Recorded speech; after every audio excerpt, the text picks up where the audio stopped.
les médias veulent nous le faire croire, je parle des médias américains, et qu'ils soient donc investis de ce statut. Pour moi, ça voudrait dire qu'il pourrait y avoir sécession de tout le peuple du Middle West américain, c'est-à-dire du peuple qui n'habite pas, en gros, pour résumer, en ville. C'est-à-dire que le Grand Reset, en fait, pourrait être l'avènement, en fait, de la Chine. Moi, c'est comme ça que je vois le futur. Qu'en pensez-vous? Voilà. Merci beaucoup et merci beaucoup pour votre travail et pour votre courage.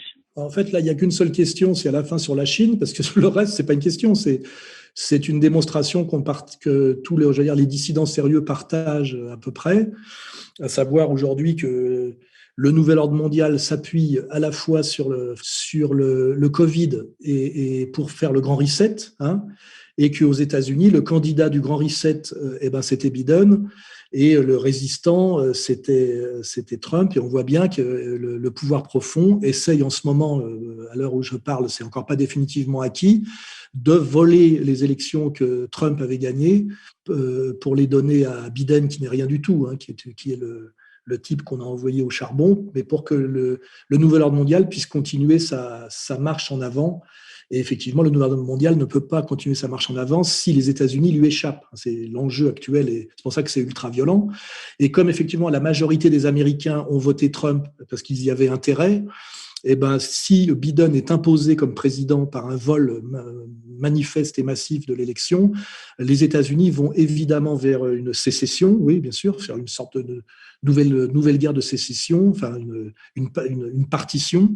Tous les analystes sérieux le disent à peu près tous aujourd'hui. Mais alors après, là-dessus, on est d'accord. De toute façon, que Trump arrive à reprendre la main ou que les élections lui soient définitivement volées, l'Amérique va se couper en deux. Et c'est un peu ce que, symboliquement, on dirait la revanche du Sud sur le Nord. Pour ceux qui ont une culture des enjeux déjà à l'époque de la guerre de sécession. Et alors, la seule question qu'il y avait, c'est sur la Chine. Moi, je crois qu'il faut arrêter de penser que la Chine cherche à dominer le monde. Je pense que la Chine, c'est l'empire du milieu, ce qui veut bien dire, c'est-à-dire que c'est un empire qui se considère comme le centre du monde et dont la stratégie a toujours été la muraille, c'est-à-dire de se protéger des influences extérieures et même d'éviter de trop se porter à l'extérieur. Elle n'en a pas besoin. Quand on a 1,7 milliard d'habitants et qu'on est au centre du monde comme ils le sont, on n'a pas besoin on n'a pas de problème d'espace vital et de nécessité de conquête comme l'avait la Prusse quand elle est devenue l'Allemagne, et qu'elle est devenue cette superpuissance européenne qui n'avait pas l'espace qui correspondait à sa puissance. C'est tous les problèmes de l'Allemagne viennent de là. Voilà. La Chine, c'est l'inverse. Ils ont aujourd'hui la technologie, la production, le marché intérieur avec la montée de leur classe moyenne. Et en fait, et ils n'ont pas le problème de l'individualisme et de l'arrogance du cogito descartrien et des droits de l'homme, puisque de toute façon, le Chinois, lui, ne voit pas de problème dans la gestion un peu sécuritaire, autoritaire et collective qui est aujourd'hui insufflée par Xi Jinping. Pour eux, ça correspond à leur vision du monde.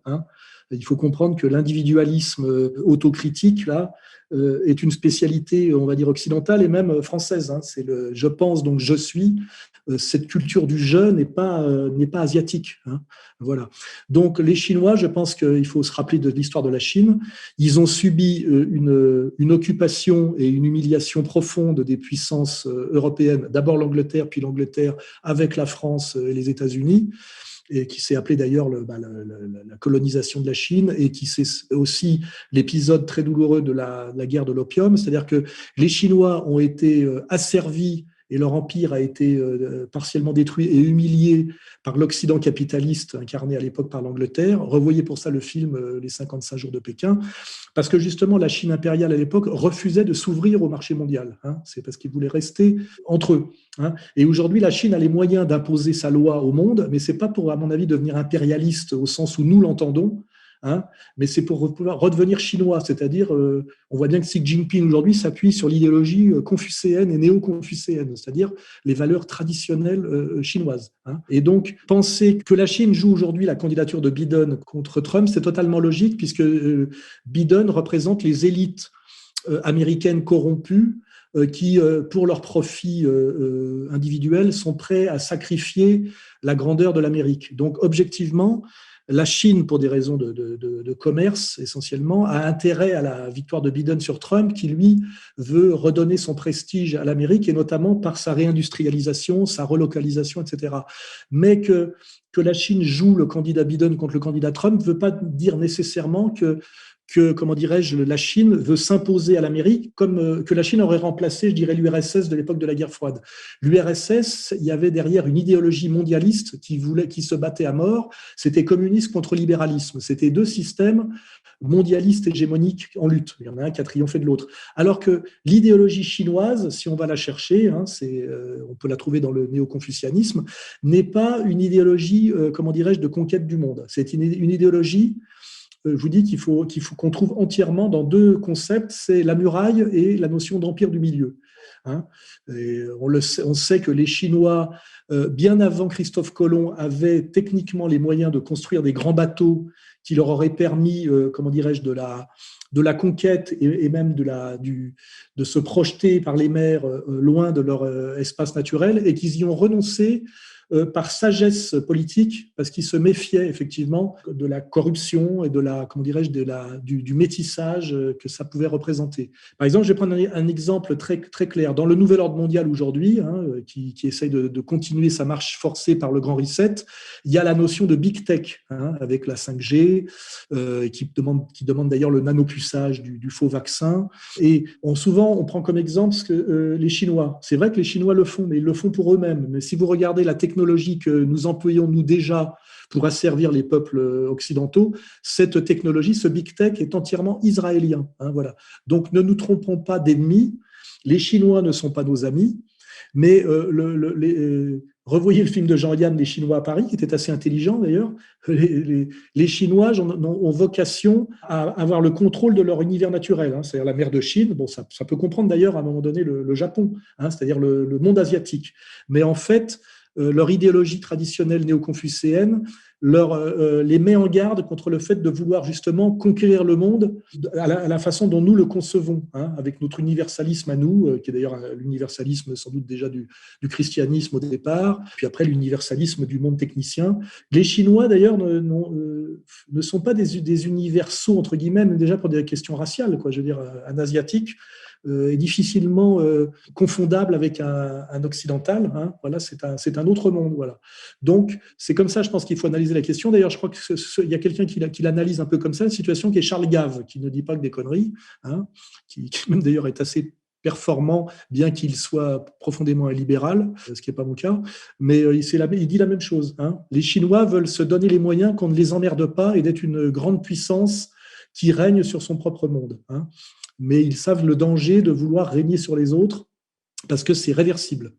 Voilà. D'où nous viennent tous nos problèmes aujourd'hui, comment dirais-je, d'immigration en France, parce qu'on s'est projeté par le colonialisme. Je veux dire, voilà, les Chinois savent ça. Et leur déploiement économique, notamment, par exemple, en Afrique, ne se traduit pas par des tentatives de conversion, par exemple. Vous voyez, c'est purement du business. Et ça, c'est comprendre l'esprit chinois, comprendre Xi Jinping, comprendre l'évolution de la Chine, ce que la Chine a subi, c'est-à-dire la destruction de son empire traditionnel par la colonisation anglaise et occidentale, le sursaut nationaliste, la victoire de Mao sur Chiang Kai-shek, la parenthèse absolument nécessaire du communisme pour pratiquer ce qu'on appelle le décollage. Ça aussi, il faut avoir une vraie culture pour comprendre qu'il n'y aurait pas la Chine d'aujourd'hui sans Mao. C'est ce qu'on appelle la pensée dialectique et penser l'économie dialectiquement. Et après la parenthèse, on va dire, communiste et la dérive libérale, la reprise en main, grâce au Parti communiste chinois, qui n'a rien de communiste, mais qui est au moins un nationalisme d'État avec une vision stratégique à long terme, le nouvel empereur Xi Jinping et la présidence à vie de Xi Jinping et les discours de Xi Jinping sur le retour à la pensée spécifiquement chinoise, renouer avec la beauté, et l'importance aujourd'hui de l'idéologie néo-confucianiste, l'importance aujourd'hui de la structure du Parti communiste chinois pour maintenir une vision stratégique d'État à long terme, ce qui n'existe plus aux États-Unis et ce qu'essaye sans doute de refaire Trump, et c'est pour ça qu'on l'en empêche, et donc la position ambivalente de la Chine par rapport au nouvel ordre mondial. La Chine est la première puissance du monde peut-être aujourd'hui, mais elle n'a pas vocation à convertir le reste du monde. Voilà. tout ça est un peu dans mon prochain livre. Hein. Voilà.